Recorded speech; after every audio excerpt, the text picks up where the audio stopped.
Good morning dear student. मैं सोनाली स्वागत करती हूँ मेरे चैनल बायोलॉजी सोनाली में। तो आज हम देखेंगे बीएससी सेकेंड सेमेस्टर का कोर पेपर 4 जो कि है सेल बायोलॉजी, जो कि आज से हम लोगों का स्टार्ट हो रहा है यूनिट 4। तो ये जो क्लास है इसका जो यूनिट 4 ये हमारा लास्ट यूनिट है। तो ये यूनिट 4 में बेसिकली क्या है, nucleus, cell division, cell signalling, तो यही आपका टॉपिक होगा। तो इसके ऊपर हम लोग आज से क्लास स्टार्ट कर रहे हैं। तो प्रीवियस क्लास में ऑलरेडी हम लोगों का माइक्रोबायोलॉजी जो है वो कंप्लीट ख़त्म हो चुका है, और सेल बायोलॉजी का यूनिट 1, यूनिट 2 और यूनिट 3 ये भी तीनों ख़त्म हो गया है। तो जो भी बच्चे अगर प्रीवियस क्लास मिस किए हैं तो मैं डिस्क्रिप्शन में प्लेलिस्ट दे दूंगी सेल बायोलॉजी और माइक्रोबायोलॉजी दोनों का, आप जाके प्रीवियस क्लास देख सकते हैं। इसके अलावा आप मेरे टेलीग्राम चैनल पर भी ज्वाइन हो सकते हैं, और उसका लिंक भी मैं आपने डिस्क्रिप्शन में दे दूंगी। तो क्लास स्टार्ट करते हैं। उससे पहले जो भी बच्चे मेरे चैनल पर नए आए हैं, अगर आप मेरे चैनल को अभी तक सब्सक्राइब नहीं किए हैं तो ज़रूर एक सब्सक्राइब कीजिएगा। और अगर ये सारे क्लासेस आपको अच्छा लग रहा है, आपको हेल्पफुल हो रहा है, तो ज़रूर एक लाइक और शेयर कीजिएगा, क्योंकि आप जितना लाइक करेंगे उतना ही मुझे मोटिवेट मिलता है। तो देखिए, हम लोग आज के क्लास में हम लोग बेसिकली न्यूक्लियस के बारे में देखेंगे। 2-3 क्लास लगेगा न्यूक्लियस के लिए। तो क्या है न्यूक्लियस, इसके बारे में हम लोग डिटेल में स्टडी करेंगे, ठीक है। तो देखिए, न्यूक्लियस क्या है। The nucleus is refers to as the control room, director और controlling authority of the cell, as it control all the cellular metabolism and encloses the genetic information of the cell. तो basically अगर हम लोग nucleus के बारे में already इसके बारे में हम लोग क्लास 7-8 से पढ़ के आए हैं कि देखिए, ये अगर हम लोगों का सेल है तो सेल के अंदर इस तरह से एक मिडिल में स्ट्रक्चर होता है जिसको हम लोग न्यूक्लियस बोलते हैं। बेसिकली न्यूक्लियस क्या है, न्यूक्लियस के अंदर जितना भी जेनेटिक मटेरियल रहता है, genetic material in the sense chromosome, जो डीएनए होता है, डीएनए आरएनए ये सभी रहता है, उनके अंदर क्रोमोजोम रहता है। तो ये बेसिकली क्या होता है, जो भी जेनेटिक इन्फॉर्मेशन या फिर जेनेटिक मटेरियल होता है वो सभी इसी के अंदर होता है। इसीलिए इसको हम लोग कंट्रोल रूम भी बोल सकते हैं, या तो फिर डायरेक्टर बोल सकते हैं, या तो फिर controlling authority of the cell भी बोलते हैं, ठीक है। क्योंकि ये जितना भी सेलुलर मेटाबॉलिज्म होता है या फिर जो भी जेनेटिक इन्फॉर्मेशन होता है, जो भी होता है, ठीक है, वो सभी इसी के अंदर होता है, ठीक है। तो डिस्कवरी अगर देखें तो इन 1682 Antonie van Leeuwenhoek observe the nucleus in the RBC of salmon fish. तो साल्मन फिश को जो आरबीसी है उसको सबसे पहले स्टडी किया गया था, और वहाँ से न्यूक्लियस का डिस्कवरी हुआ था, ठीक है। The term nucleus was first used by Robert brown इन 1831। लेकिन 1831 में सबसे पहले जो रॉबर्ट ब्राउन थे वो ऑर्चिड का जो सेल है उसको ऑब्जर्व किया, और वहाँ से वो जो न्यूक्लियस है उसका नाम वो रखे, ठीक है, वहाँ पर वो नाम रखे। The credit of discovery goes to Robert Brown study in detail about the nucleus. तो हम लोग अगर देखें तो इसका जो भी न्यूक्लियस का जो स्टडी है इन डिटेल में अगर देखें तो रॉबर्ट ब्राउन ही इन डिटेल स्टडी किए थे, इसीलिए सारा क्रेडिट उनको जाता है। Walter Flemming observe and describe chromatin within the nucleus and detail the process of mitosis, establishing the nucleus role in the cell division। उसके बाद अगर वेल्दर फ्लेमिंग के बारे में अगर देखें तो वो सबसे पहले क्रोमाटिन के बारे में डिस्कवर किए थे, और जो भी प्रोसेस होता है माइटोसिस या फिर जो भी सेल डिवीजन में एक न्यूक्लियस का क्या रोल है उस सभी के बारे में सबसे पहले वेल्दर फ्लेमिंग डिस्कवर किए थे, ठीक है। तो ये हो गया थोड़ा सा डिस्कवरी के बारे में अगर हम लोग स्टडी किया। अगर अभी हम लोग देखें इसका शेप के बारे में, तो the shape of the nucleus is variable according to the cell type. It is generally spherical but ellipsoid और flattened may be also occurs in the certain cell. तो बेसिकली डिपेंड करता है कि किस तरह से सेल है, और सेल के टाइप के ऊपर डिपेंड करता है न्यूक्लियस का शेप, ठीक है। लेकिन ये ज़्यादातर क्या होता है, स्पियरिकल रहता है, और समटाइम ये अगर देखें तो फ्लैटेंड भी रहता है, ठीक है। वो डिपेंड करता है कुछ सेल के अंदर किस तरह से सेल होगा, ठीक है।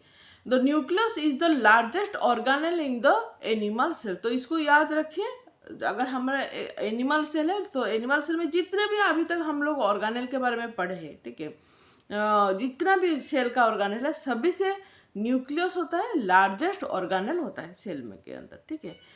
In mammalian cell, the nucleus has the average diameter of approximately 6 micrometer। तो अगर mammalian cell को अगर स्टडी करें तो mammalian cell के अंदर जो न्यूक्लियस होता है एवरेज इसका अगर हम लोग साइज देखें तो बेसिकली 6 माइक्रोमीटर इनका डायमीटर होता है।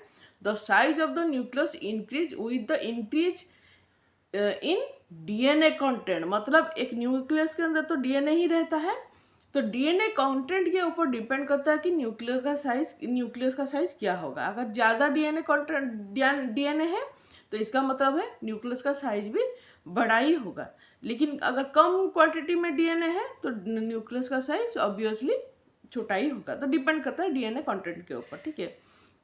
उसके बाद कुछ टर्म के बारे में हम लोग देखेंगे। सबसे पहले सीएनओसाइट क्या है। सीएनओसाइट का मतलब होता है, इसको थोड़ा सा याद रखें, हो सके अगर आगे जाके आप कोई कॉम्पिटिटिव एग्जाम देंगे और वहाँ पर आपको इसके बारे में आपको पूछा जाएगा कि क्या है इसके, ये टर्म सभी को याद रखिए थोड़ा सा। तो सीएनओसाइट क्या है, मल्टी न्यूक्लिएटेड सेल होता है that result from nuclear division without cytokinesis. मतलब क्या होता है यह देखिए, साइटोकाइनेसिस क्या है, जब साइटोप्लाज्म का डिवीजन होता है, लेकिन यहाँ पर क्या हुआ, न्यूक्लियस का डिवीजन हो जाएगा। मैं थोड़ा सा स्ट्रक्चर में बोल लूँ, सोचिए ये है एक सेल है, सेल के अंदर न्यूक्लियस है, तो सबसे पहले क्या होता है, न्यूक्लियस के अंदर सबसे पहले डिवीजन दिखाई देता है, इसको हम लोग न्यूक्लियर डिवीजन बोलते हैं। जैसे कि ये सेल है, सेल के अंदर एक न्यूक्लियस से 2 न्यूक्लियस इस तरह से बना, ठीक है, ये हमें पता है। अभी क्या होता है, जब न्यूक्लियस का डिवीजन हो जाता है उसके बाद क्या होता है, ये जो साइटोप्लाज्म होता है उसके बाद ये जो साइटोप्लाज्म में भी डिवीजन होता है। लेकिन बेसिकली क्या होता है, अगर साइटोप्लाज्म में डिवीजन ना हो तो क्या होगा, ऑब्वियसली एक साइटोप्लाज्म के अंदर एक से ज़्यादा न्यूक्लियस हो जाएगा ना। अगर साइटोप्लाज्म का डिवीजन हो गया तो 2 सेल होते हैं, इस तरह से 2 सेल हो जाएंगे, ठीक है। लेकिन अगर साइटोप्लाज्म का डिवीजन नहीं हुआ तो वहाँ पर क्या होगा, उस वहाँ पर क्या होगा, एक ही साइटोप्लाज्म के अंदर आपका एक से ज़्यादा न्यूक्लियस रह जाएगा, ठीक है। तो इस स्टेज में अगर हम लोग देखें तो इसको बोला जाता है, क्या बोला जाता है इसको, कोइनोसाइट बोला जाता है, ठीक है। साइटोकाइनेसिस मतलब क्या होता है, साइटोप्लाज्म का डिवीजन, ठीक है, इसको याद रखिए। मतलब अगर देखें तो एक सेल के अंदर एक से ज़्यादा न्यूक्लियस रह जाना, ठीक है। न्यूक्लियर तो डिवीजन हो गया लेकिन साइटोप्लाज्म का डिवीजन नहीं होता है, ठीक है। इसका एग्जाम्पल होता है हाइफाई ऑफ द फंजाई या फिर वाउचरिया, ये सभी इसका एग्जाम्पल है।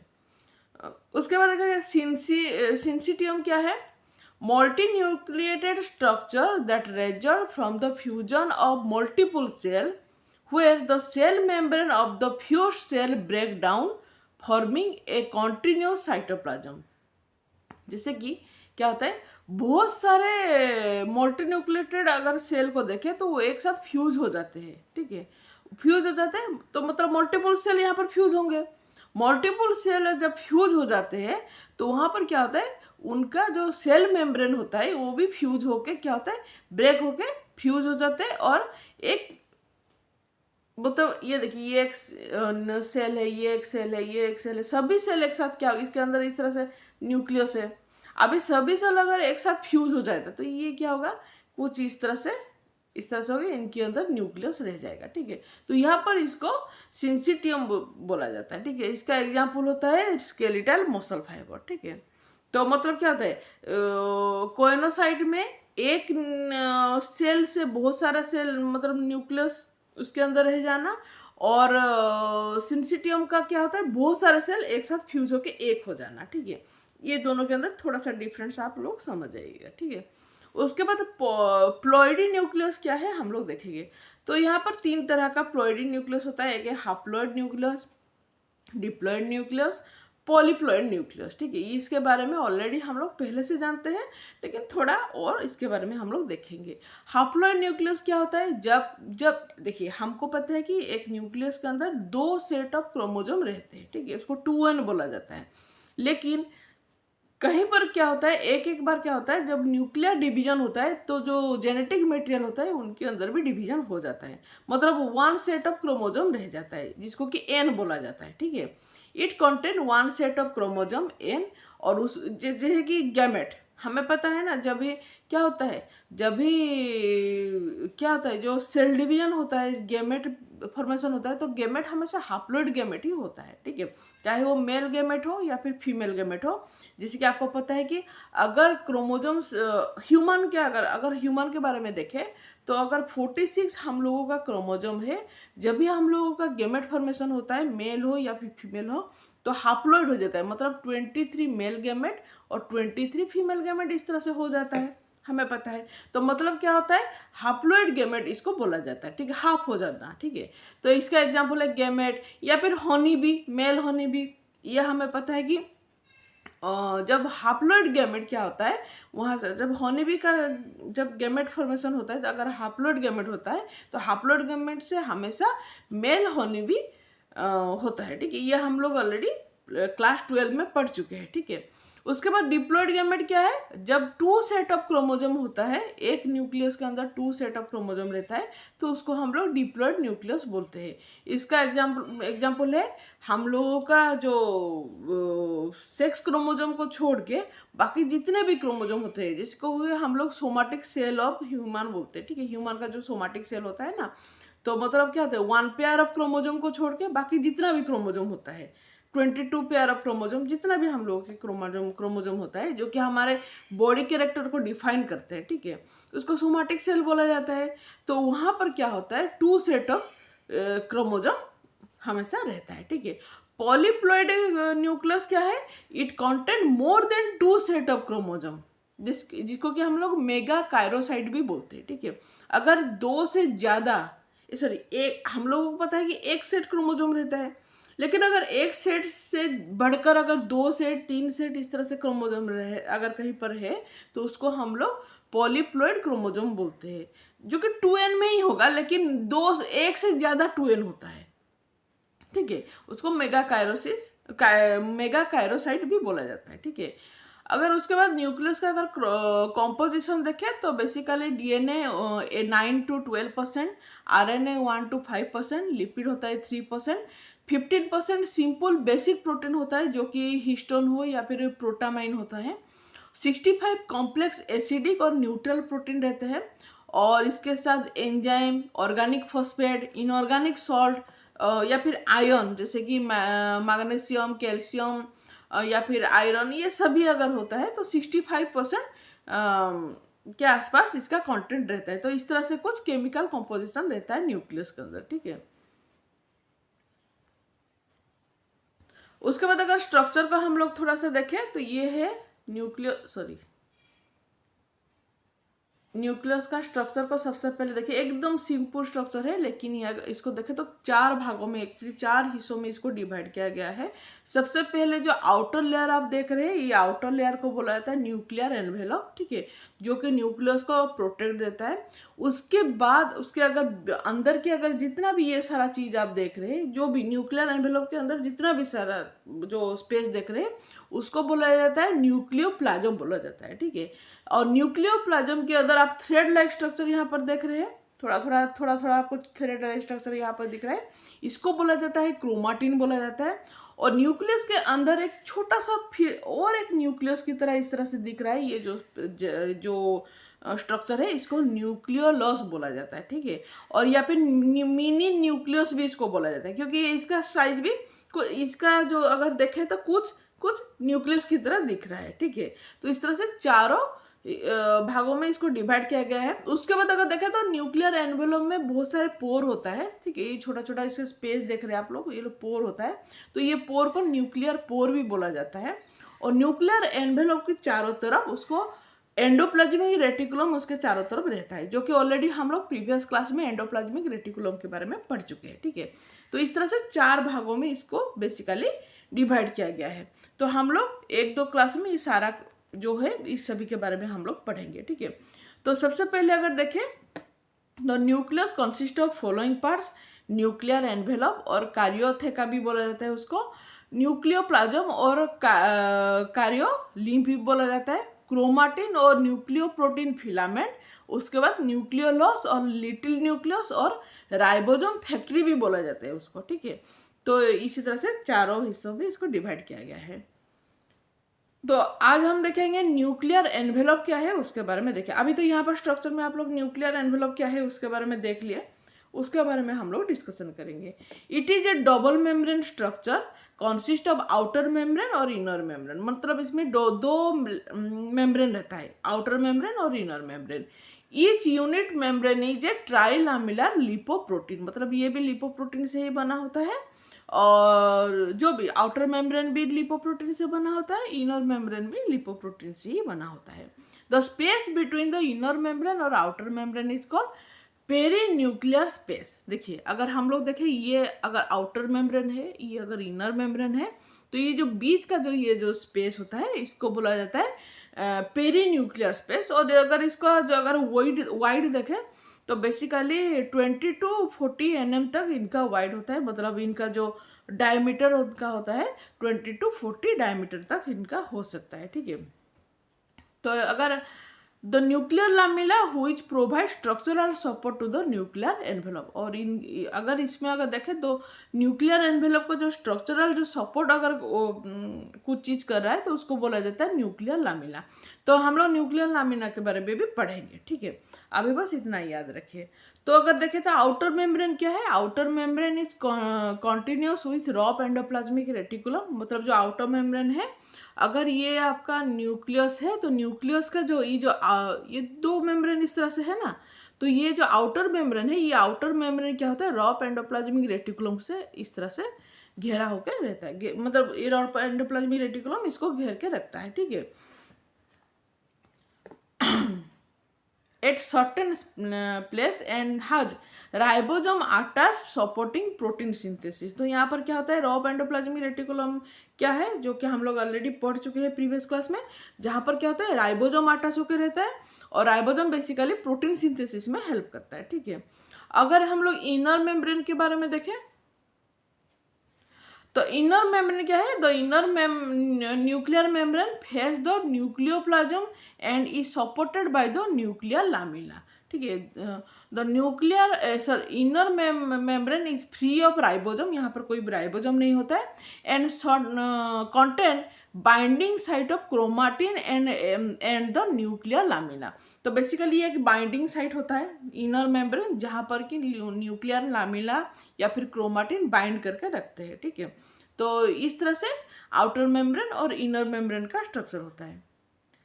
अगर अभी हम लोग न्यूक्लियर एनवेलप का अगर फंक्शन के बारे में देखें तो it protect the genetic material of the damage from the damage cause by the cytoplasmic enzyme.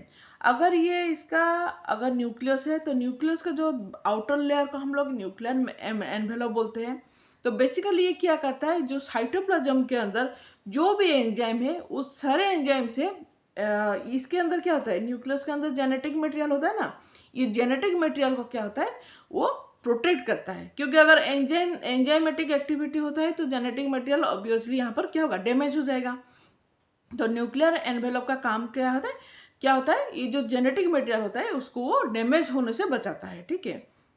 उसके बाद अगर देखें, it separates nuclear processes like DNA replication, transcription, RNA processing, ये जितना भी प्रोसेस होता है सब न्यूक्लियस के अंदर होता है। तो इस सभी को क्या करता है, सेपरेट करता है। कहाँ से सेपरेट करता है, जो भी साइटोप्लाज्मिक प्रोसेसेस होता है वहाँ से सेपरेट करता है। देखिए अगर ये हमारा सेल है, इसके अंदर न्यूक्लियस है, तो साइटोप्लाज्म के अंदर भी कुछ प्रोसेस होता है ना, और न्यूक्लियस के अंदर भी कुछ प्रोसेस होगा।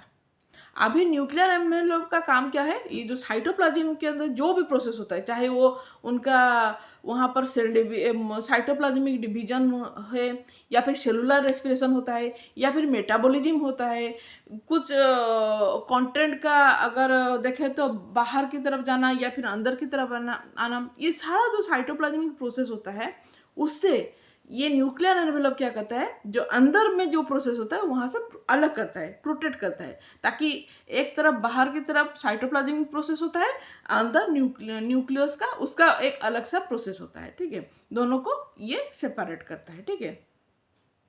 नेक्स्ट अगर देखें, it maintain the shape of the nucleus. Obviously अगर ये आउटर लेयर है तो इसका काम होता है जो न्यूक्लियस को ये क्या करेगा, इसका शेप प्रोवाइड मतलब मेंटेन करेगा, ठीक है। It regulate the flow of materials into and out of the nucleus by the active transport. तो एक्टिव ट्रांसपोर्ट के थ्रू जो भी मटेरियल्स होता है उसको अंदर की तरफ या फिर बाहर की तरफ ये रेगुलेट करता है, फ्लो कराता है, ठीक है। It help in maintaining the cellular homeostasis. अब इस होम्योस्टाटिस, सेलुलर होम्योस्टाटिस मतलब क्या होता है, सेल के अंदर जो भी एक्टिविटी होता है जैसे कि पीएच लेवल, टेम्परेचर, ये जितना भी उसके प्रेशर, ये जितना भी उसके अंदर जो भी चाहे ये बढ़ जाना या फिर कम हो जाना, ये जितना भी सभी सेलुलर होम्योस्टाटिस होता है और सभी से क्या होता है, न्यूक्लियर एनवेलप मेंटेन करता है, ठीक है, उसको मेंटेन करके रखता है, ठीक है। The inner membrane anchor the chromatin, regulate its spatial organisation and accessibility. मतलब ये क्या कहता है, जो क्रोमाटिन होता है अंदर की तरफ, उस क्रोमाटिन के साथ इनर मेम्ब्रेन क्या होता है, अटैच होकर रहता है और इसको रेगुलेट करता है, ठीक है। Interaction between the nuclear envelope and the chromatin influence gene expression. अगर जब न्यूक्लियर एनवेलप के साथ क्रोमाटिन का जो इंटरेक्शन होता है वहाँ से क्या होता है, जीन एक्सप्रेशन भी होता है, ठीक है। तो ये सभी इसका क्या होता है, ये सभी इसका फंक्शन है। तो आज हम लोग न्यूक्लियर एनवेलप तो देखें, कल हम लोग इसी न्यूक्लियस में और कुछ नया चीज़ देखेंगे। तब तक के लिए थैंक यू। आई होप आपको आज का क्लास ज़रूर अच्छा लगा होगा। ज़रूर एक लाइक और शेयर कीजिएगा। आज के लिए इतना ही। Bye bye, thank you.